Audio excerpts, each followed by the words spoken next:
ਜੈ ਮਸੀਹ ਦੀ ਪਿਆਰੇ ਦਰਸ਼ਕੋ, ਦਿਸ਼ਾ ਪਰਿਵਰਤਨ ਦੇ ਸਾਡੇ ਅੱਜ ਦੇ ਪ੍ਰੋਗਰਾਮ ਦੇ ਵਿੱਚ ਤੁਹਾਡਾ ਸਭਨਾਂ ਦਾ ਸਵਾਗਤ ਹੈ।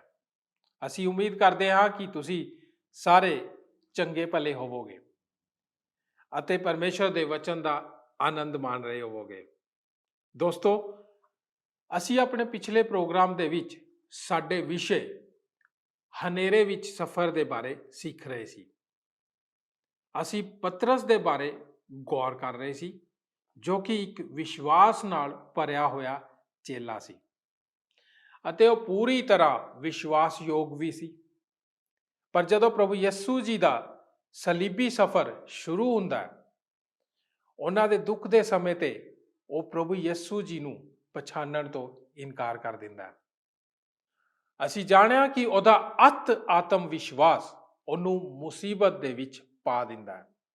ਅਸੀਂ ਵੇਖਿਆ ਕਿ ਉਹ ਪ੍ਰਭੂ ਯਿਸੂ ਜੀ ਦਾ 3 ਵਾਰੀ ਇਨਕਾਰ ਕਰਦਾ ਹੈ। ਅਸੀਂ ਉਹਨਾਂ ਤਿੰਨਾਂ ਪਰਿਸਥਿਤੀਆਂ ਦਾ ਆਂਕਲਨ ਕੀਤਾ ਜਿਨ੍ਹਾਂ ਵਿੱਚ ਉਹ ਪ੍ਰਭੂ ਯਿਸੂ ਜੀ ਦਾ ਇਨਕਾਰ ਕਰ ਦਿੰਦਾ ਸੀ। ਹੁਣ ਅਸੀਂ ਇਸ ਤੋਂ ਅੱਗੇ ਸਿੱਖਾਂਗੇ।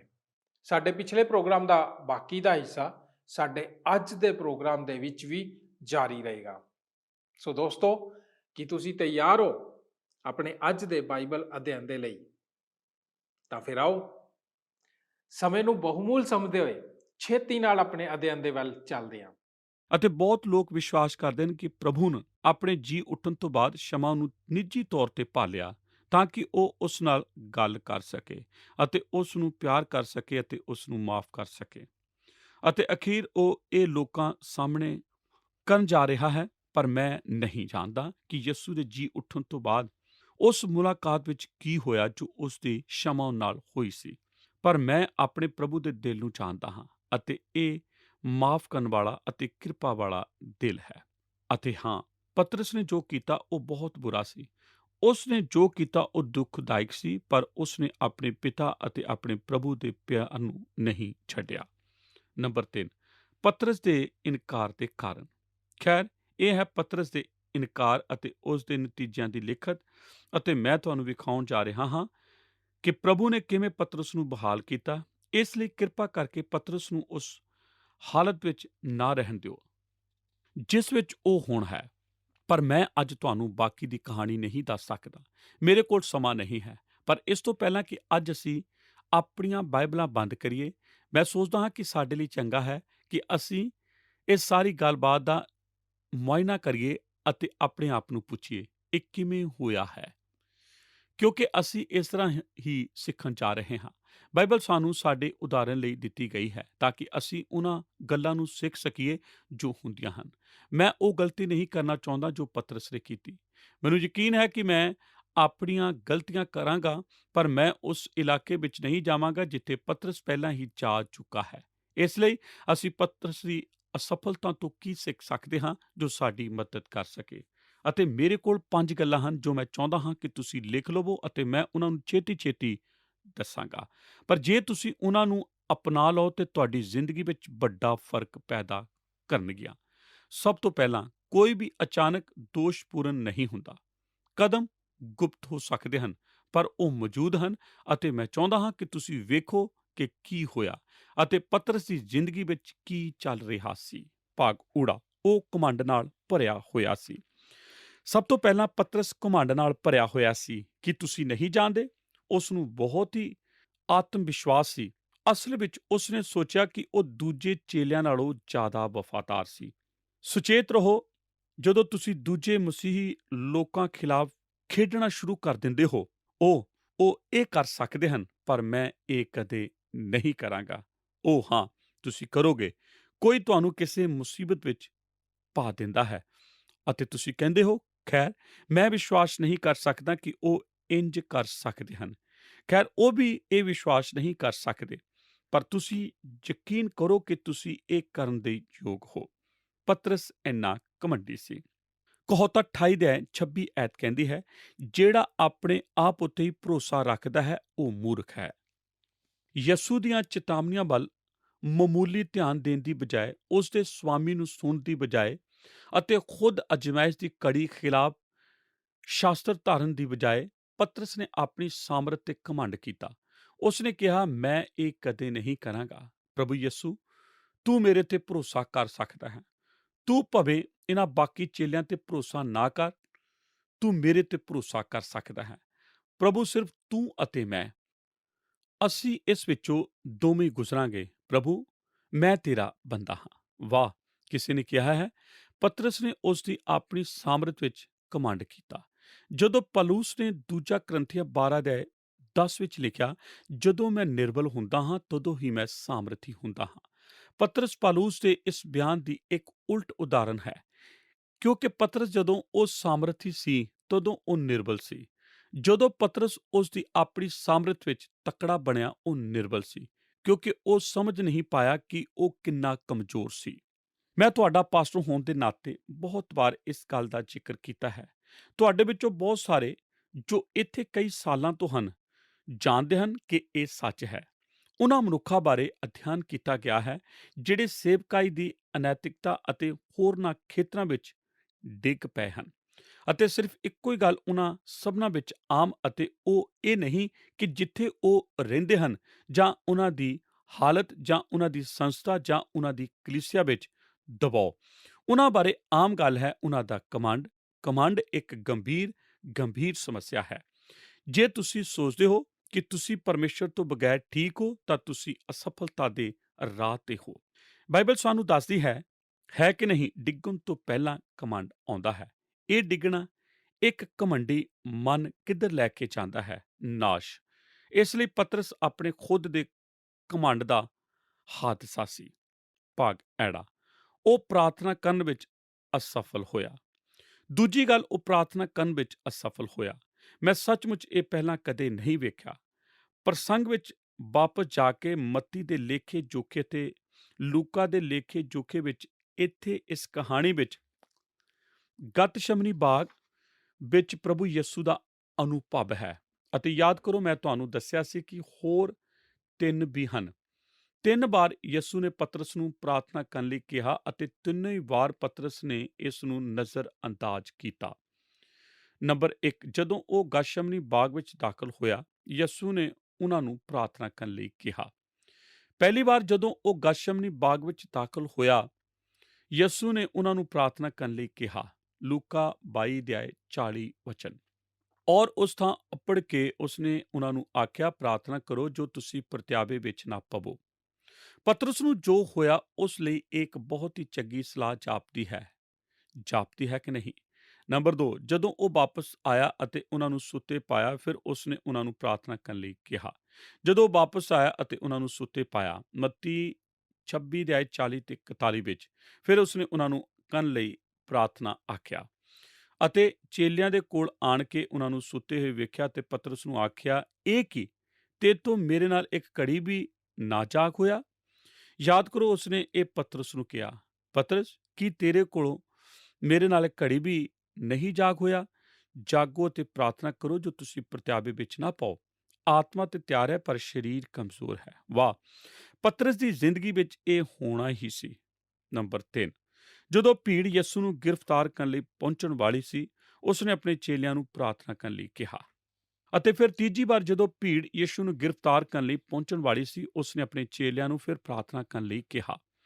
ਉਹਨਾਂ ਨੂੰ ਕਿਹਾ, ਤੁਸੀਂ ਕਾਹਨੂੰ ਸੌਂਦੇ ਹੋ? ਉੱਠ ਕੇ ਪ੍ਰਾਰਥਨਾ ਕਰੋ, ਭਾਈ ਪਰਤਿਆਵੇ ਵਿੱਚ ਨਾ ਪਾਓ। ਲੂਕਾ 22:40 ਪਤਰਸ ਨੇ ਯਿਸੂ ਨੂੰ ਉਸ ਨੂੰ 3 ਵਾਰ ਪ੍ਰਾਰਥਨਾ ਕਰਨ ਲਈ ਕਹਿੰਦੇ ਸੁਣਿਆ, ਅਤੇ ਫਿਰ ਵੀ ਉਸ ਨੂੰ ਆਪਣੇ ਆਪ ਵਿੱਚ ਇੰਨਾ ਭਰੋਸਾ ਸੀ ਕਿ ਉਹ ਇਹ ਕਰਨ ਵਿੱਚ ਅਸਫਲ ਹੋਇਆ।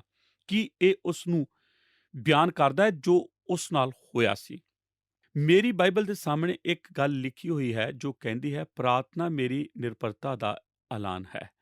ਇਹ ਮੇਰੀ ਨਿਰਭਰਤਾ ਦਾ ਐਲਾਨ ਹੈ। ਜਦੋਂ ਮੈਂ ਪ੍ਰਾਰਥਨਾ ਕਰਦਾ ਹਾਂ, ਮੈਂ ਜੋ ਕਹਿੰਦਾ ਹਾਂ ਉਹ ਇਹ ਹੈ, ਪ੍ਰਭੂ, ਮੈਨੂੰ ਤੇਰੀ ਲੋੜ ਹੈ। ਜਦੋਂ ਮੈਂ ਪ੍ਰਾਰਥਨਾ ਕਰਨੀ ਨਹੀਂ ਕਰਦਾ ਹਾਂ, ਭਾਵੇਂ ਮੈਂ ਸੋਚਦਾ ਹਾਂ ਕਿ ਇਹ ਸੱਚ ਹੈ ਜਾਂ ਨਹੀਂ, ਮੈਂ ਜੋ ਕਹਿੰਦਾ ਹਾਂ, ਕਹਿ ਰਿਹਾ ਹੁੰਦਾ ਹਾਂ, ਉਹ ਇਹ ਹੈ, ਮੈਂ ਤੇਰੇ ਬਗੈਰ ਵੀ ਕੰਮ ਸਾਰ ਸਕਦਾ ਹਾਂ। ਮੈਨੂੰ ਹਰ ਰੋਜ਼ ਹਰ ਘੜੀ ਪ੍ਰਭੂ ਦੀ ਲੋੜ ਹੈ ਅਤੇ ਮੇਰਾ ਉਸ ਦੇ ਐਲਾਨ ਮੇਰੀ ਪ੍ਰਾਰਥਨਾ ਹੈ। ਜਦੋਂ ਮੈਂ ਪ੍ਰਾਰਥਨਾ ਕਰਨ ਵਿੱਚ ਅਸਫਲ ਹੁੰਦਾ ਹਾਂ, ਮੈਂ ਮੇਰੀ ਆਪਣੀ ਯੋਗਤਾ ਵਿੱਚ ਝੂਠਾ ਭਰੋਸਾ ਕਰਦਾ ਹਾਂ। ਦੋਸਤੋ, ਮੈਂ ਤੁਹਾਨੂੰ ਕੁਝ ਦੱਸਣਾ ਚਾਹੁੰਦਾ ਹਾਂ। ਤੁਸੀਂ ਤੁਹਾਡੀ ਆਪਣੀ ਸਾਮਰਥ ਨਾਲ ਮਸੀਹੀ ਜ਼ਿੰਦਗੀ ਨਹੀਂ ਜੀ ਸਕਦੇ। ਇਹ ਮੁਮਕਿਨ ਨਹੀਂ ਹੈ। ਇਹ ਨਾਮੁਮਕਿਨ ਹੈ। ਤੁਸੀਂ ਇਹ ਸਿਰਫ ਪਰਮੇਸ਼ਰ ਦੀ ਸ਼ਕਤੀ ਨਾਲ ਹੀ ਕਰ ਸਕਦੇ ਹੋ। ਜਦੋਂ ਤੁਸੀਂ ਆਪਣੇ ਆਪ ਨੂੰ ਪਰਮੇਸ਼ਰ ਦੀ ਸ਼ਕਤੀ ਤੋਂ ਦੂਰ ਕਰ ਲੈਂਦੇ ਹੋ, ਤਾਂ ਤੁਸੀਂ ਆਪਣੇ ਆਪ ਨੂੰ ਇੱਕ ਵੱਡੀ ਅਸਫਲਤਾ ਲਈ ਕਾਇਮ ਕਰ ਲੈਂਦੇ ਹੋ। ਮੈਂ ਤੁਹਾਡੇ ਤੇ ਦੋਸ਼ ਲਾਉਣ ਦੀ ਕੋਸ਼ਿਸ਼ ਨਹੀਂ ਕਰ ਰਿਹਾ। ਮੇਰਾ ਮਤਲਬ ਹੈ, ਸ਼ਾਇਦ ਤੁਹਾਡਾ ਹਫ਼ਤਾ ਬੁਰਾ ਗੁਜ਼ਰਿਆ ਹੋਵੇ ਅਤੇ ਤੁਸੀਂ ਪੂਰਾ ਹਫ਼ਤਾ ਪ੍ਰਾਰਥਨਾ ਨਾ ਕੀਤੀ ਹੋਵੇ। ਮੈਨੂੰ ਉਸ ਲਈ ਅਫ਼ਸੋਸ ਹੈ। ਪਰ ਜੇ ਤੁਸੀਂ ਇਸ ਤਰ੍ਹਾਂ ਨਹੀਂ ਕੀਤਾ, ਪਰਮੇਸ਼ਰ ਤੁਹਾਨੂੰ ਪਿੱਛੇ ਲੈ ਕੇ ਜਾਵੇਗਾ। ਜੇ ਤੁਸੀਂ ਉਸ ਨੂੰ ਤੁਹਾਨੂੰ ਕੁਝ ਕਹਿੰਦੇ ਸੁਣਦੇ ਹੋ, ਇਸ ਨੂੰ ਸੁਣੋ ਅਤੇ ਤੁਸੀਂ ਜਿੱਥੇ ਵੀ ਹੋ, ਉੱਥੋਂ ਹੀ ਸ਼ੁਰੂ ਕਰੋ। ਸ਼ੈਤਾਨ ਨੂੰ ਤੁਹਾਨੂੰ ਇੱਧਰ-ਉੱਧਰ ਧੱਕਾ ਨਾ ਮਾਰਨ ਦਿਓ ਅਤੇ ਇਹ ਨਾ ਕਹਿਣ ਦਿਓ, "ਖੈਰ, ਤੂੰ ਸਾਰਾ ਹਫ਼ਤਾ ਪ੍ਰਾਰਥਨਾ ਨਹੀਂ ਕੀਤੀ, ਇਸ ਲਈ ਤੂੰ ਆਪਣਾ ਪੂਰਾ ਪ੍ਰਾਰਥਨਾ ਜੀਵਨ ਤਿਆਗ ਸਕਦਾ ਹੈ।" ਸ਼ੈਤਾਨ ਇੰਝ ਹੀ ਕਰਦਾ ਹੈ। ਉਹ ਸਾਡੀ ਇੱਕ ਛੋਟੀ ਜਿਹੀ ਅਸਫਲਤਾ ਨੂੰ ਲੈ ਕੇ ਇਸ ਨੂੰ ਵੱਡੀ ਗੜਬੜ ਵਿੱਚ ਬਦਲ ਦਿੰਦਾ ਹੈ। ਤੁਸੀਂ ਜਿੱਥੇ ਵੀ ਹੋ, ਉੱਥੋਂ ਹੀ ਸ਼ੁਰੂ ਕਰੋ। ਪਰਮੇਸ਼ਰ ਇੱਥੇ ਤੁਹਾਨੂੰ ਇਹ ਸੁਣਨ ਲਈ ਲੈ ਕੇ ਆਇਆ ਹੈ। ਜੇ ਤੁਸੀਂ ਉਸ ਤਰ੍ਹਾਂ ਪ੍ਰਾਰਥਨਾ ਨਹੀਂ ਕਰ ਰਹੇ ਹੋ ਜਿਵੇਂ ਤੁਹਾਨੂੰ ਕਰਨੀ ਚਾਹੀਦੀ ਹੈ, ਪ੍ਰਾਰਥਨਾ ਕਰਨੀ ਸ਼ੁਰੂ ਕਰੋ। ਇਸ ਨੂੰ ਵੱਡਾ ਮੁੱਦਾ ਨਾ ਬਣਾਓ, ਸਿਰਫ ਪ੍ਰਾਰਥਨਾ ਕਰਨੀ ਸ਼ੁਰੂ ਕਰੋ। ਕਿਉਂਕਿ ਜਦੋਂ ਤੁਸੀਂ ਪ੍ਰਾਰਥਨਾ ਕਰਦੇ ਹੋ, ਤੁਸੀਂ ਉਸ ਦੇ ਸੰਪਰਕ ਵਿੱਚ ਹੁੰਦੇ ਹੋ, ਜਿਹੜਾ ਤੁਹਾਨੂੰ ਉਹ ਕਰਨ ਤੋਂ ਬਚਾ ਸਕਦਾ ਹੈ ਜੋ ਪਤਰਸ ਨੇ ਕੀਤਾ, ਜਾਂ ਇਸ ਤਰ੍ਹਾਂ ਦੀ ਕਿਸੇ ਚੀਜ਼ ਤੋਂ। ਪਤਰਸ ਅਸਫਲ ਹੋਇਆ ਕਿਉਂਕਿ ਉਹ ਪ੍ਰਾਰਥਨਾ ਕਰਨ ਵਿੱਚ ਅਸਫਲ ਹੋਇਆ। ਭਾਗ ਈੜੀ, ਉਸ ਨੇ ਸਰੀਰ ਵਿੱਚ ਕੰਮ ਕੀਤਾ। ਤੀਜੀ ਗੱਲ, ਮੈਂ ਨਹੀਂ ਸੋਚਦਾ ਕਿ ਮੈਂ ਗੱਲ ਨੂੰ ਖਿੱਚ ਰਿਹਾ ਹਾਂ ਜਦੋਂ ਮੈਂ ਕਹਿੰਦਾ ਹਾਂ ਪਤਰਸ ਨੇ ਸਰੀਰ ਵਿੱਚ ਕੰਮ ਕੀਤਾ। ਜਦੋਂ ਤੁਸੀਂ ਪ੍ਰਾਰਥਨਾ ਨਹੀਂ ਕਰਦੇ ਹੋ, ਤਾਂ ਤੁਹਾਡਾ ਝੁਕਾਓ ਇਹ ਕਰਨ ਵੱਲ ਹੁੰਦਾ ਹੈ ਅਤੇ ਪਤਰਸ ਦਾ ਝੁਕਾਓ ਇਹ ਕਰਨ ਵੱਲ ਸੀ। ਤੁਹਾਨੂੰ ਯਾਦ ਹੈ, ਪਤਰਸ ਇਹੋ ਜਿਹਾ ਮਨੋਵੈਗੀ ਬੰਦਾ ਸੀ, ਜਿਵੇਂ ਅਸੀਂ ਪਿਛਲੇ ਹਫ਼ਤੇ ਸਿੱਖਿਆ ਸੀ। ਗਲੀਲ ਵਿੱਚ ਇੰਤਜ਼ਾਰ ਕਰਦਿਆਂ ਉਸਨੇ ਕਿਹਾ, "ਮੈਂ ਮੱਛੀਆਂ ਫੜਨ ਜਾ ਰਿਹਾ ਹਾਂ," ਅਤੇ ਹਰ ਕੋਈ ਉਹਦੇ ਮਗਰ ਹੋ ਤੁਰਿਆ। ਪਤਰਸ ਨੇ ਹਮੇਸ਼ਾ ਆਪਣੀ ਮਨਮਰਜ਼ੀ ਕੀਤੀ ਅਤੇ ਉਸਨੇ ਜੋ ਚਾਹਿਆ ਅਤੇ ਜਦੋਂ ਚਾਹਿਆ ਉਹੀ ਕੀਤਾ। ਇਸ ਲਈ ਯਿਸੂ ਗ੍ਰਿਫਤਾਰ ਕਰਨ ਵਾਲੇ ਸਮੂਹ ਨਾਲ ਬਾਗ ਵਿੱਚ ਖੜਾ ਹੈ ਅਤੇ ਮਲਖੁਸ ਯਿਸੂ ਨੂੰ ਲੈ ਕੇ ਜਾਣ ਲਈ ਆਇਆ। ਪਤਰਸ ਨੇ ਆਪਣੀ ਤਲਵਾਰ ਕੱਢੀ ਅਤੇ ਉਸ ਦਾ ਕੰਨ ਉਡਾ ਦਿੱਤਾ। ਯੂਹੰਨਾ 18 ਦੇ 10 ਅਤੇ 11 ਐਤ ਸਾਨੂੰ ਦੱਸਦੀ ਹੈ। ਪਤਰਸ ਇੱਕ ਮਹਾਨ ਮਾਛੀ ਸੀ। ਉਹ ਇੱਕ ਭਿਆਨਕ ਸਿਪਾਹੀ ਸੀ। ਉਹ ਮੱਛੀ ਫੜ ਸਕਦਾ ਸੀ, ਪਰ ਉਸ ਨੇ ਇੱਕ ਬੰਦੇ ਦੇ ਸਿਰ ਨੂੰ ਉਡਾਉਣ ਦੀ ਕੋਸ਼ਿਸ਼ ਕੀਤੀ ਅਤੇ ਸਿਰਫ ਉਸ ਦਾ ਕੰਨ ਹੀ ਉਡਾ ਸਕਿਆ। ਤੁਸੀਂ ਇਹੋ ਜਿਹੇ ਬੰਦੇ ਦੇ ਲਾਗੇ ਚਾਗੇ ਵੀ ਨਹੀਂ ਜਾਣਾ ਚਾਹੋਗੇ। ਪਤਰਸ ਇੱਕ ਅਸਲੀ ਖਤਰਾ ਸੀ ਅਤੇ ਇੱਕ ਹੋਰ ਗੱਲ, ਉਸ ਕੋਲ ਤਲਵਾਰ ਕਿੱਥੋਂ ਆਈ? ਮੇਰਾ ਮਤਲਬ ਹੈ, ਤੁਸੀਂ ਤਲਵਾਰ ਨਾਲ ਮੱਛੀ ਨਹੀਂ ਫੜ ਸਕਦੇ। ਸਾਫ਼ ਹੈ ਕਿ ਪਤਰਸ ਬਾਗ ਵਿੱਚ ਸੀ ਅਤੇ ਕੁਝ ਲੋਕ ਵਿਸ਼ਵਾਸ ਕਰਦੇ ਹਨ ਕਿ ਪਤਰਸ ਨੇ ਐਲਾਨ ਕੀਤਾ ਸੀ ਕਿ ਉਹ ਕਦੇ ਵੀ ਪ੍ਰਭੂ ਦਾ ਇਨਕਾਰ ਨਹੀਂ ਕਰੇਗਾ ਅਤੇ ਇਸ ਲਈ ਉਹ ਇਸ ਨੂੰ ਸਾਬਤ ਕਰ ਰਿਹਾ ਸੀ। ਸੋ ਉਸ ਨੇ ਮਲਖੁਸ ਦਾ ਕੰਨ ਉਡਾ ਦਿੱਤਾ। ਪਤਰਸ ਹਮੇਸ਼ਾ ਸਰੀਰ ਵਿੱਚ ਕੰਮ ਕਰਦਾ ਸੀ ਅਤੇ ਜਦੋਂ ਅਸੀਂ ਉਹ ਕਰਦੇ ਹਾਂ ਜੋ ਪਤਰਸ ਨੇ ਕੀਤਾ, ਤੇ ਸਾਨੂੰ ਉਹੀ ਮਿਲਦਾ ਹੈ ਜੋ ਪਤਰਸ ਨੂੰ ਮਿਲਿਆ। ਸਾਨੂੰ ਉਹੀ ਮਿਲੇਗਾ ਜੋ ਸਰੀਰ ਲਿਆਉਂਦਾ ਹੈ, ਜੋ ਕਿ ਹਰ ਇੱਕ ਲਈ ਮੌਤ ਅਤੇ ਨਾਸ਼ ਅਤੇ ਦੁੱਖ ਹੈ। ਭਾਗ ਸੱਸਾ, ਉਹ ਬਿੱਥ ਤੇ ਪਿੱਛੇ-ਪਿੱਛੇ ਤੁਰਿਆ। ਚੌਥੀ ਗੱਲ, ਉਹ ਬਿੱਥ ਤੇ ਪਿੱਛੇ-ਪਿੱਛੇ ਤੁਰਿਆ ਗਿਆ।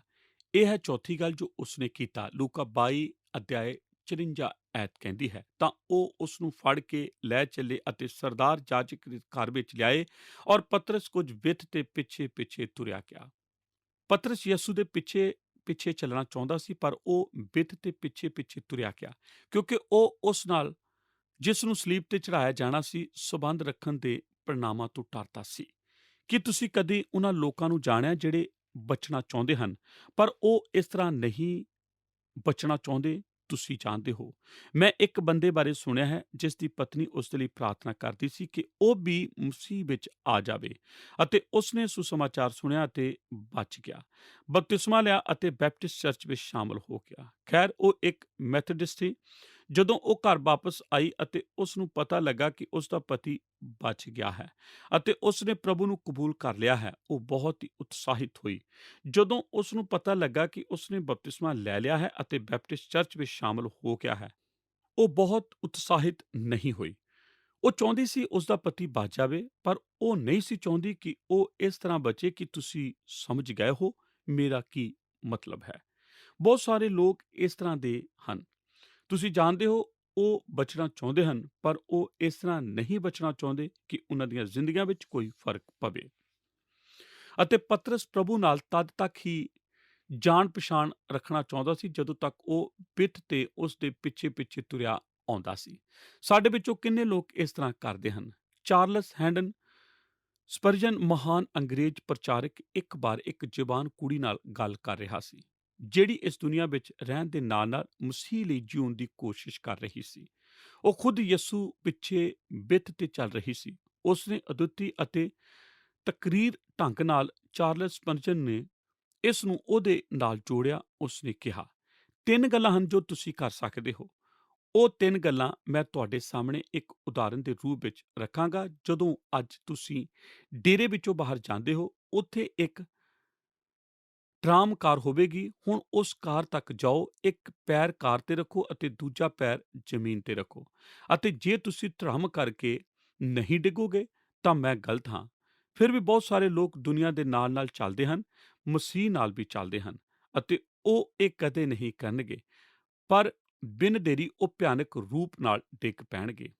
ਹੁਣ ਦੂਜੀ ਗੱਲ ਜੋ ਤੁਸੀਂ ਕਰ ਸਕਦੇ ਹੋ, ਉਹ ਇਹ ਹੈ ਕਿ ਤੁਸੀਂ ਦੁਨੀਆ ਦੇ ਚਿੱਕੜ ਵਿੱਚ ਖਲੋਤੇ ਰਹਿ ਸਕਦੇ ਹੋ ਅਤੇ ਟਰਾਮ ਕਾਰ ਵਿੱਚ ਨਹੀਂ ਵੜ ਸਕਦੇ ਹੋ। ਤੁਸੀਂ ਉੱਥੇ ਰੁਕ ਸਕਦੇ ਹੋ ਅਤੇ ਟਰਾਮ ਕਾਰ ਨੂੰ ਜਾਣ ਦਿੰਦੇ ਹੋ। ਇਹ ਸਾਫ਼ ਅਤੇ ਸਿੱਧੀ ਗੱਲ ਹੈ। ਜੇ ਤੁਸੀਂ ਦੁਨੀਆ ਵਿੱਚ ਰਹਿਣਾ ਚਾਹੁੰਦੇ ਹੋ ਅਤੇ ਦੁਨੀਆ ਦੇ ਬਣਨਾ ਚਾਹੁੰਦੇ ਹੋ, ਦੁਨੀਆ ਵਿੱਚ ਰਹਿਣਾ ਅਤੇ ਇਸ ਦੇ ਭੋਗ ਵਿਲਾਸ ਨੂੰ ਲੈਣਾ ਜੋ ਇਹ ਦੇ ਸਕਦੀ ਹੈ, ਅਤੇ ਖਮੀਰ ਵਿੱਚ ਉਸ ਫਲ ਨੂੰ ਵੱਢਣਾ। ਪਰ ਤੀਜੀ ਗੱਲ ਹੈ ਜੋ ਤੁਸੀਂ ਕਰ ਸਕਦੇ ਹੋ, ਅਰਥਾਤ ਕਾਰ ਵਿੱਚ ਵੜ ਜਾਣਾ ਅਤੇ ਇਸ ਨੂੰ ਜਿੱਥੇ ਇਹ ਜਾਵੇ ਉੱਥੇ ਹੀ ਤੁਹਾਨੂੰ ਲੈ ਕੇ ਜਾਣ ਦੇਣਾ। ਅਤੇ ਇਹ ਤੀਜੀ ਗੱਲ ਹੈ ਜਿਸ ਦਾ ਮੈਂ ਤੁਹਾਨੂੰ ਸੌਂਪਦਾ ਹਾਂ। ਸਪਰਜਨ ਨੇ ਕਿਹਾ, ਸਿੱਧੇ ਮਸੀਹ ਕੋਲ ਆਓ ਅਤੇ ਪ੍ਰਭੂ ਯਿਸੂ ਨੂੰ ਤੁਹਾਨੂੰ ਪਵਿੱਤਰ ਆਤਮਾ ਦੀ ਸਾਮਰਥ ਨਾਲ ਇੱਕ ਅਸ਼ੁੱਧ ਥਾਂ ਤੋਂ ਦੂਰ ਲੈ ਕੇ ਜਾਣ ਦਿਓ। ਹੁਣ ਹੈਰਾਨ ਨਾ ਹੋਵੋ ਕਿ ਉਸ ਬੰਦੇ ਨੂੰ 20,000 ਲੋਕ ਸੁਣਨ ਲਈ ਆਏ। ਉਹ ਇੱਕ ਬਹੁਤ ਹੀ ਵਧੀਆ ਵਕਤਾ ਸੀ। ਮੈਂ ਇਹ ਕਦੇ ਨਹੀਂ ਸੀ ਕਰ ਸਕਦਾ। ਮੈਨੂੰ ਇਹ ਪੜ੍ਹਨਾ ਪੈਣਾ ਸੀ ਜਾਂ ਮੈਂ ਸਾਰੀ ਗੜਬੜ ਕਰ ਦੇਣੀ ਸੀ। ਉਹ ਬਚਨ ਦਾ ਸ਼ਕਤੀਸ਼ਾਲੀ ਬੰਦਾ ਸੀ, ਪਰ ਉਹ ਉਦਾਹਰਣ ਬਿਲਕੁਲ ਸਹੀ ਹੈ। ਤੁਸੀਂ ਇੱਕ ਕਦਮ ਦੁਨੀਆਦਾਰੀ ਵਿੱਚ ਰੱਖ ਕੇ ਅਤੇ ਇੱਕ ਕਦਮ ਮੁਸੀਬਤ ਰੱਖ ਕੇ ਨਹੀਂ ਜੀ ਸਕਦੇ। ਇਹ ਤੁਹਾਡੀ ਜ਼ਿੰਦਗੀ ਨੂੰ ਪਾੜ ਕੇ ਰੱਖ ਦੇਵੇਗਾ। ਨਾ ਹੀ ਤੁਹਾਡੇ ਕੋਲ ਮਸੀਹ ਦਾ ਆਨੰਦ ਹੋਵੇਗਾ ਅਤੇ ਨਾ ਹੀ ਉਹ ਖੁਸ਼ੀ ਜੋ ਤੁਸੀਂ ਦੁਨੀਆ ਵਿੱਚ ਭਾਲਦੇ ਹੋ। ਤੁਸੀਂ ਦੋਵਾਂ ਨੂੰ ਰੱਦ ਕਰ ਦਿੰਦੇ ਹੋ। ਤੁਸੀਂ ਦੁਨੀਆ ਦਾ ਆਨੰਦ ਇਸ ਲਈ ਨਹੀਂ ਮਾਣ ਸਕਦੇ ਕਿਉਂਕਿ ਤੁਸੀਂ ਦੋਸ਼ੀ ਮਹਿਸੂਸ ਕਰਦੇ ਹੋ ਕਿ ਤੁਸੀਂ ਉਸ ਤਰ੍ਹਾਂ ਨਹੀਂ ਜੀ ਰਹੇ ਹੋ ਜਿਵੇਂ ਤੁਹਾਨੂੰ ਜੀਣਾ ਚਾਹੀਦਾ ਹੈ। ਤੁਸੀਂ ਮਸੀਹ ਦਾ ਆਨੰਦ ਇਸ ਲਈ ਨਹੀਂ ਮਾਣ ਸਕਦੇ ਕਿਉਂਕਿ ਤੁਸੀਂ ਉਹ ਕੰਮ ਕਰ ਰਹੇ ਹੋ ਜੋ ਤੁਹਾਨੂੰ ਨਹੀਂ ਕਰਨੇ ਚਾਹੀਦੇ, ਜੋ ਉਸ ਨੂੰ ਅਪ੍ਰਸੰਨ ਕਰਦੇ ਹਨ। ਇਸ ਲਈ ਤੁਸੀਂ ਆਪਣੀ ਜ਼ਿੰਦਗੀ ਵਿੱਚ ਖੁਸ਼ੀ ਅਤੇ ਆਨੰਦ ਨੂੰ ਰੱਦ ਕਰ ਦਿੱਤਾ ਹੈ। ਸੋ ਸਪਰਜਨ ਨੇ ਕਿਹਾ, ਸਹੀ ਹੈ, ਤੁਸੀਂ ਟਰਾਮ ਤੇ ਦੋਵੇਂ ਪੈਰ ਰੱਖੋ ਅਤੇ ਇਸ ਨੂੰ ਤੁਹਾਨੂੰ ਉੱਥੇ ਲੈ ਕੇ ਜਾਣ ਦਿਓ ਜਿੱਥੇ ਤੁਹਾਨੂੰ ਯਿਸੂ ਚਾਹੁੰਦਾ ਹੈ ਕਿ ਜਾਓ। ਪਤਰਸ ਯਿਸੂ ਦੇ ਪਿੱਛੇ ਬਿੱਥ ਤੇ ਚੱਲ ਰਿਹਾ ਸੀ ਅਤੇ ਦੁਸ਼ਮਣ ਉਸ ਤੇ ਹਮਲਾ ਕਰ ਸਕਦਾ ਸੀ। ਭਾਗ ਹਾਹਾ, ਉਸਨੇ ਗਲਤ ਜਗ੍ਹਾ ਸੰਗਤੀ ਕੀਤੀ। ਅਤੇ ਫਿਰ ਆਖਰੀ ਗੱਲ, ਉਹ ਘਮੰਡ ਨਾਲ ਭਰਿਆ ਹੋਇਆ ਸੀ। ਉਹ ਪ੍ਰਾਰਥਨਾ ਕਰਨ ਵਿੱਚ ਅਸਫਲ ਹੋਇਆ। ਉਸਨੇ ਸਰੀਰ ਵਿੱਚ ਕੰਮ ਕੀਤਾ। ਉਹ ਬਿੱਥ ਤੇ ਯਿਸੂ ਦੇ ਪਿੱਛੇ ਪਿੱਛੇ ਚੱਲਿਆ ਅਤੇ ਉਸਨੇ ਗਲਤ ਜਗ੍ਹਾ ਸੰਗਤੀ ਕੀਤੀ। ਯੂਹੰਨਾ 18 ਦੇ 18 ਐਤ ਸਾਨੂੰ ਦੱਸਦੀ ਹੈ। ਅਤੇ ਚਾਕਰ ਔਰ ਸਿਪਾਹੀ ਕੋਲਿਆਂ ਦੀ ਅੱਗ ਬਾਲ ਕੇ ਖੜੇ ਸੇਕ ਰਹੇ ਸਨ ਕਿਉਂ ਜੋ ਪਾਲਾ ਪੈਂਦਾ ਸੀ, ਅਤੇ ਪਤਰਸ ਵੀ ਉਹਨਾਂ ਦੇ ਕੋਲ ਖੜਾ ਅੱਗ ਸੇਕ ਰਿਹਾ ਸੀ। ਪਤਰਸ ਦੁਸ਼ਮਣਾਂ ਦੀ ਅੱਗ ਸੇਕ ਰਿਹਾ ਸੀ। ਉਹ ਉਹਨਾਂ ਨਾਲ ਸੰਗਤੀ ਕਰ ਰਿਹਾ ਸੀ। ਉਹ ਉਹਨਾਂ ਨਾਲ ਖੜਾ ਸੀ ਜਿਹੜੇ ਪ੍ਰਭੂ ਯਿਸੂ ਨੂੰ ਨੁਕਸਾਨ ਪਹੁੰਚਾਉਣ ਜਾ ਰਹੇ ਸਨ। ਅਤੇ ਮੈਂ ਇਸ ਬਾਰੇ ਸਪਸ਼ਟ ਹੋਣਾ ਚਾਹੁੰਦਾ ਹਾਂ ਕਿਉਂਕਿ ਕਈ ਵਾਰ ਸਾਡੀਆਂ ਐਵੈਂਜਲੀਕਲ ਅਤੇ ਮੌਲਿਕ ਕਲੀਸਿਆਵਾਂ ਵਿੱਚ ਇਹ ਕੀਤਾ ਜਾ ਚੁੱਕਾ ਹੈ। ਅਸੀਂ ਲੋਕਾਂ ਸਾਹਮਣੇ ਇਹ ਵਿਚਾਰ ਪੇਸ਼ ਕੀਤਾ ਹੈ ਕਿ ਜੇ ਤੁਸੀਂ ਮਸੀਹ ਹੋ ਤਾਂ ਤੁਹਾਡਾ ਕੋਈ ਵੀ ਇਹੋ ਜਿਹਾ ਮਿੱਤਰ ਨਹੀਂ ਹੋਣਾ ਚਾਹੀਦਾ ਜਿਸ ਨੇ ਮਸੀਹ ਨੂੰ ਕਬੂਲ ਨਹੀਂ ਕੀਤਾ ਹੈ। ਇਹ ਬਕਵਾਸ ਹੈ। ਤੁਸੀਂ ਕਿਸੇ ਨੂੰ ਕਿਵੇਂ ਜਿੱਤ ਸਕਦੇ ਹੋ ਜੇ ਤੁਸੀਂ ਉਸ ਨੂੰ ਨਹੀਂ ਜਾਣਦੇ? ਉਹ ਤੁਹਾਡੇ ਵਿੱਚ ਮਸੀਹ ਨੂੰ ਕਿਵੇਂ ਵੇਖ ਸਕਦਾ ਹੈ ਜੇ ਤੁਸੀਂ ਉਹਨਾਂ ਨਾਲ ਕੋਈ ਸੰਬੰਧ ਨਹੀਂ ਰੱਖਦੇ? ਇਹ ਬਹੁਤ ਸਾਰੇ ਲੋਕ ਇਹ ਕਰਦੇ ਹਨ ਅਤੇ ਮੈਂ ਇੱਕ ਮਿੰਟ ਲਈ ਵੀ ਨਹੀਂ ਕਰਦਾ। ਅਸਲ ਵਿੱਚ ਇਹ ਬਕਵਾਸ ਹੈ। ਤੁਹਾਨੂੰ ਉਹਨਾਂ ਨਾਲ ਕੰਮ ਕਰਨ ਦੀ ਲੋੜ ਹੈ। ਠੀਕ ਹੈ, ਤੁਸੀਂ ਰੋਜ਼ ਕੰਮ ਤੇ ਜਾਂਦੇ ਹੋ ਅਤੇ ਤੁਸੀਂ ਉਹਨਾਂ ਲੋਕਾਂ ਨਾਲ ਘਿਰੇ ਰਹਿੰਦੇ ਹੋ ਜਿਹੜੇ ਪ੍ਰਭੂ ਨੂੰ ਨਹੀਂ ਜਾਣਦੇ ਹਨ। ਉਹਨਾਂ ਨਾਲ ਪਿਆਰ ਕਰੋ, ਉਹਨਾਂ ਨੂੰ ਗਲੇ ਲਾਓ ਅਤੇ ਆਪਣੀ ਜ਼ਿੰਦਗੀ ਵਿੱਚ ਉਹਨਾਂ ਨੂੰ ਮਸੀਹ ਦੀ ਅਸਲੀਅਤ ਵਿਖਾਓ। ਆਮੀਨ। ਪਰ ਸਾਵਧਾਨ ਰਹੋ, ਜਦੋਂ ਤੁਸੀਂ ਉਹਨਾਂ ਨਾਲ ਹੋਰ ਕਾਰਨਾਂ ਕਰਕੇ ਉੱਠਣਾ ਬੈਠਣਾ ਸ਼ੁਰੂ ਕਰਦੇ ਹੋ। ਜੇ ਤੁਸੀਂ ਸਾਵਧਾਨ ਨਹੀਂ ਹੋ ਤਾਂ ਇਸ ਤੋਂ ਪਹਿਲਾਂ ਕਿ ਤੁਸੀਂ ਉਹਨਾਂ ਨੂੰ ਆਪਣੇ ਰਾਸਤੇ ਤੇ ਲੈ ਕੇ ਆਓ, ਉਹ ਤੁਹਾਨੂੰ ਆਪਣੇ ਰਾਸਤੇ ਤੇ ਲੈ ਜਾਣਗੇ। ਮੈਂ ਇਸ ਬਾਰੇ ਬਾਰ-ਬਾਰ ਵੇਖਿਆ ਹੈ। ਬੰਦੇ ਜਿਹੜੇ ਮਸੀਹ ਨੂੰ ਕਬੂਲ ਕਰਦੇ ਹਨ, ਪਹਿਲਾਂ ਰੋਜ਼ ਰਾਤ ਨੂੰ ਠੇਕੇ ਤੇ ਜਾ ਕੇ ਪ੍ਰਭੂ ਦਾ ਨਿਆਦਰ ਕਰਦੇ ਹਨ। ਜਦੋਂ ਉਹ ਮਸੀਹ ਵਿੱਚ ਆ ਜਾਂਦੇ ਹਨ, ਇਹ ਕਰਨਾ ਛੱਡ ਦਿੰਦੇ ਹਨ ਅਤੇ ਇਸ ਤੋਂ ਪਹਿਲਾਂ ਕਿ ਉਹ ਇਸ ਨੂੰ ਜਾਣਨ, ਉਹਨਾਂ ਦੇ ਮਿੱਤਰ ਉਹਨਾਂ ਨਾਲ ਗੱਲਬਾਤ ਕਰਦੇ ਹਨ ਅਤੇ ਉਹਨਾਂ ਨੂੰ ਮੁੜ ਉਹੀ ਰਾਹ ਤੇ ਲੈ ਜਾਂਦੇ ਹਨ। ਉਹ ਫਿਰ ਉਹੀ ਕੁਝ ਕਰਨਾ ਸ਼ੁਰੂ ਕਰ ਦਿੰਦੇ ਹਨ ਜੋ ਉਹ ਪਹਿਲਾਂ ਕਰਦੇ ਹੁੰਦੇ ਸਨ। ਉਹ ਮੁੜ ਗਲਤ ਭੀੜ ਵਿੱਚ ਆ ਜਾਂਦੇ ਹਨ ਅਤੇ ਗਲਤ ਭੀੜ ਤੁਹਾਨੂੰ ਗਲਤ ਦਿਸ਼ਾ ਵੱਲ ਲੈ ਕੇ ਜਾਵੇਗੀ। ਕੀ ਤੁਸੀਂ ਜਾਣਦੇ ਹੋ ਕਿ ਜਦੋਂ ਤੁਸੀਂ ਮਸੀਹੀ ਬਣ ਜਾਂਦੇ ਹੋ, ਲੋਕ ਜਿਹੜੇ ਪ੍ਰਭੂ ਨੂੰ ਨਹੀਂ ਜਾਣਦੇ ਹਨ, ਉਹ ਸੱਚਮੁੱਚ ਤੁਹਾਡੇ ਵਿਸ਼ਵਾਸ ਕਾਰਨ ਨਾਰਾਜ਼ ਹੁੰਦੇ ਹਨ। ਸਿਰਫ ਇੰਨਾ ਹੀ ਨਹੀਂ, ਉਹ ਇਸ ਦੀ ਨਿੰਦਾ ਵੀ ਕਰਦੇ ਹਨ। ਉਹ ਤੁਹਾਨੂੰ ਵੇਖਦੇ ਹਨ ਅਤੇ ਉਹਨਾਂ ਵਿੱਚੋਂ ਬਹੁਤ ਸਾਰੇ ਆਪਣੇ ਦਿਲ ਦੀਆਂ ਗਹਿਰਾਈਆਂ ਵਿੱਚ ਇੱਛਾ ਕਰਦੇ ਹਨ ਕਿ ਉਹਨਾਂ ਕੋਲ ਵੀ ਉਹ ਹੁੰਦਾ ਜੋ ਤੁਹਾਡੇ ਕੋਲ ਹੈ, ਅਤੇ ਜੇ ਉਹ ਇਸ ਨੂੰ ਨਹੀਂ ਪਾ ਸਕਦੇ ਤਾਂ ਉਹ ਜੋ ਕੁਝ ਤੁਹਾਡੇ ਕੋਲ ਹੈ ਉਹ ਖੋਹਣ ਦੀ ਕੋਸ਼ਿਸ਼ ਕਰਦੇ ਹਨ। ਇਸ ਲਈ ਇਸ ਤੋਂ ਸਾਵਧਾਨ ਰਹੋ ਕਿ ਕੌਣ ਤੁਹਾਡੀ ਜ਼ਿੰਦਗੀ ਨੂੰ ਪ੍ਰਭਾਵਿਤ ਕਰਦਾ ਹੈ। ਮੈਂ ਖਾਸ ਕਰਕੇ ਜਵਾਨ ਲੋਕਾਂ ਨੂੰ ਕਹਿ ਰਿਹਾ ਹਾਂ। ਸੋ ਪਤਰਸ ਪ੍ਰਾਰਥਨਾ ਕਰਨ ਵਿੱਚ ਅਸਫਲ ਹੋਇਆ। ਉਸਨੇ ਸਰੀਰ ਵਿੱਚ ਕੰਮ ਕੀਤਾ, ਯਸੂ ਦੇ ਪਿੱਛੇ ਵਿੱਥ ਤੇ ਚੱਲਿਆ, ਗਲਤ ਜਗ੍ਹਾ ਸੰਗਤੀ ਕੀਤੀ ਅਤੇ ਘਮੰਡ ਨਾਲ ਭਰਿਆ ਹੋਇਆ ਸੀ। ਤੁਸੀਂ ਜਾਣਦੇ ਹੋ, ਮੱਤੀ ਵਿੱਚ ਬਾਈਬਲ ਕਹਿੰਦੀ ਹੈ ਕਿ ਜੇ ਅਸੀਂ ਪ੍ਰਭੂ ਲਈ ਖੜੇ ਨਹੀਂ ਹੁੰਦੇ, ਅਸੀਂ ਉਸ ਦੇ ਵਿਰੁੱਧ ਖੜੇ ਹੁੰਦੇ ਹਾਂ। ਅੱਜ ਇੱਥੇ ਤੁਹਾਡੇ ਵਿੱਚੋਂ ਕਈ ਕਹਿੰਦੇ ਹਨ, ਤੁਸੀਂ ਜਾਣਦੇ ਹੋ, ਇਹ ਬਹੁਤ ਵਧੀਆ ਸੰਦੇਸ਼ ਹੈ। ਮੈਂ ਪਤਰਸ ਬਾਰੇ ਜਾਣ ਕੇ ਖੁਸ਼ ਹਾਂ, ਪਰ ਮੈਂ ਪ੍ਰਭੂ ਦਾ ਕਦੇ ਇਨਕਾਰ ਨਹੀਂ ਕਰਾਂਗਾ।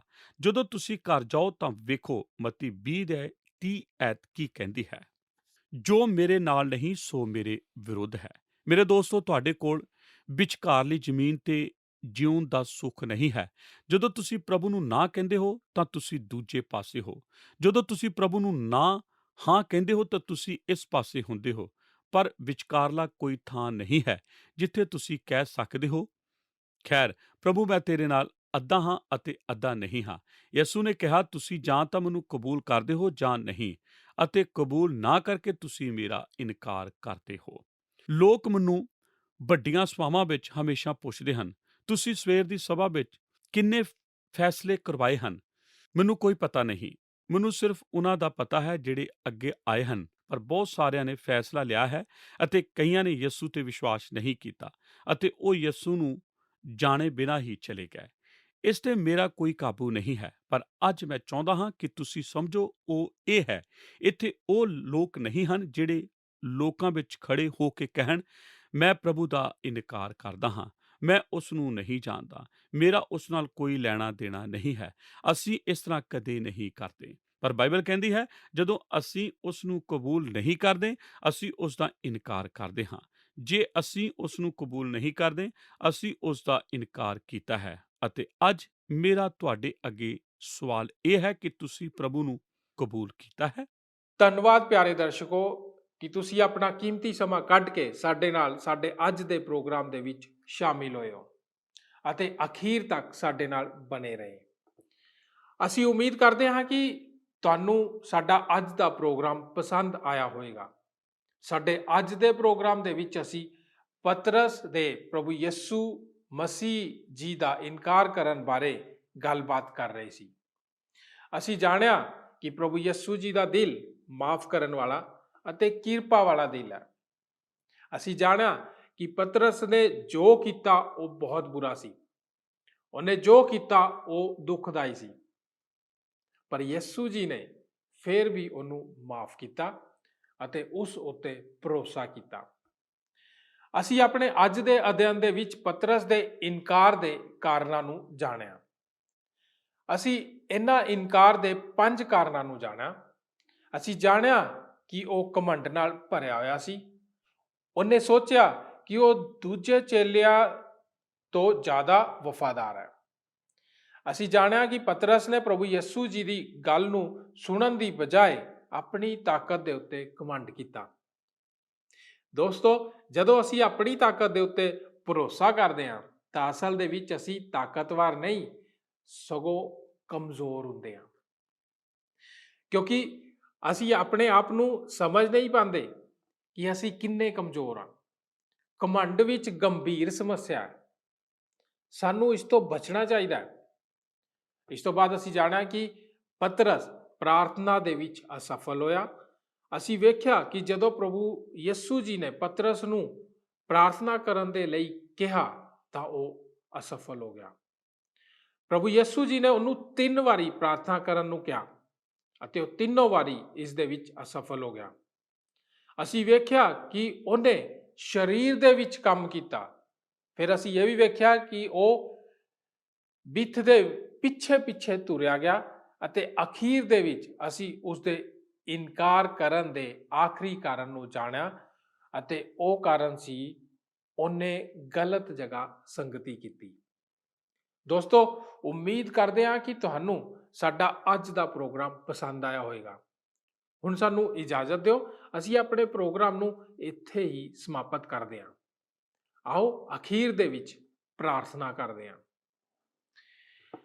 ਅਨੁਗ੍ਰਹਕਾਰੀ ਦਿਆਲੂ ਪਰਮੇਸ਼ਰ ਪ੍ਰਭੂ ਯਿਸੂ ਮਸੀਹ ਜੀ ਦੇ ਨਾਂ 'ਚ ਤੁਹਾਡਾ ਧੰਨਵਾਦ ਕਰਦੇ ਹਾਂ ਪਿਤਾ ਪਰਮੇਸ਼ਰ ਕਿ ਤੁਸੀਂ ਆਪਣੀ ਬਾਣੀ ਦੇ ਵਿੱਚੋਂ ਪ੍ਰਭੂ ਯਿਸੂ ਮਸੀਹ ਜੀ ਦੇ ਚੇਲੇ ਪਤਰਸ ਦੇ ਜੀਵਨ ਤੋਂ ਸਾਨੂੰ ਪ੍ਰਭੂ ਜੀ ਸਿਖਾਇਆ ਕਿ ਅਸੀਂ ਆਪਣੇ ਉੱਪਰ ਘਮੰਡ ਨਾ ਕਰੀਏ। ਅਸੀਂ ਇਹ ਦਰਸਾਉਣ ਦੀ ਕੋਸ਼ਿਸ਼ ਨਾ ਕਰੀਏ ਕਿ ਅਸੀਂ ਆਪਣੇ ਦੂਜੇ ਸਾਥੀਆਂ ਤੋਂ ਕਿੰਨੇ ਬਿਹਤਰ ਹਾਂ, ਕਿੰਨੇ ਵਫਾਦਾਰ ਹਾਂ, ਬਲਕਿ ਪੂਰੀ ਤਰ੍ਹਾਂ ਪ੍ਰਭੂ ਯਿਸੂ ਮਸੀਹ ਤੇ ਭਰੋਸਾ ਰੱਖੀਏ। ਪਿਤਾ ਪਰਮੇਸ਼ਰ, ਅਸੀਂ ਧੰਨਵਾਦ ਕਰਦੇ ਹਾਂ ਕਿ ਪਤਰਸ ਨੇ ਯਿਸੂ ਜੀ ਦਾ 3 ਵਾਰ ਇਨਕਾਰ ਕਰ ਦਿੱਤਾ, ਲੇਕਿਨ ਫਿਰ ਵੀ ਤੁਸੀਂ ਪਿਤਾ ਪਰਮੇਸ਼ਰ ਉਸ ਤੇ ਭਰੋਸਾ ਦਿਖਾਇਆ। ਯਿਸੂ ਜੀ, ਤੁਸੀਂ ਫਿਰ ਵੀ ਉਹਨਾਂ ਨੂੰ ਪਿਆਰ ਕੀਤਾ ਔਰ ਪਤਰਸ ਨੂੰ ਪ੍ਰਭੂ ਜੀ ਫਿਰ ਤੋਂ ਬਹਾਲ ਕੀਤਾ। ਤੁਹਾਡਾ ਧੰਨਵਾਦ ਕਰਦੇ ਹਾਂ ਇਸ ਅੱਛੇ ਵਚਨ ਵਾਸਤੇ।